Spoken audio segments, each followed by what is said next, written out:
we're going to set up our button, and basically what's going to happen is when you click the button, some action will take place, or in fact what we're going to do is we're going to activate a function call, and a function is going to carry out some stuff where it'll grab the data from our form and send it to wherever we want to send it, in our case Firebase.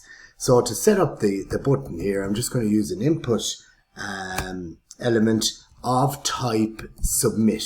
So this is a common kind of type here as well, the submit type, and the browser understands that this is just going to be submit your data.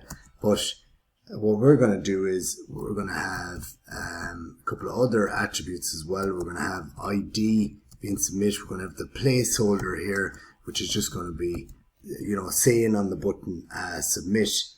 And we're also going to have another attribute in here known as the onclick attribute.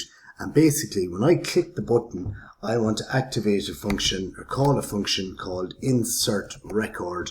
And it just looks just exactly like a function, even in Python. The name of the function and the open and close brackets there. That's going to be called. So if we just have a quick look at this. So again, put in some data, mail, and there's more stuff to go in here as well, but this is the crux of it.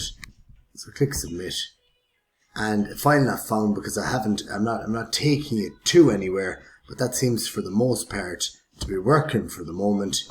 So that's what we're going to do now. We're going to have to put in some JavaScript and link to a JavaScript page, which is going to we're going to create this function to carry out the heavy work behind the scenes. But I'd also like to, in the next video, pay tribute to the another way that this used to be done, and perhaps a way that in the old days was all the time used, but maybe is not as common now. So join me in the next video for that.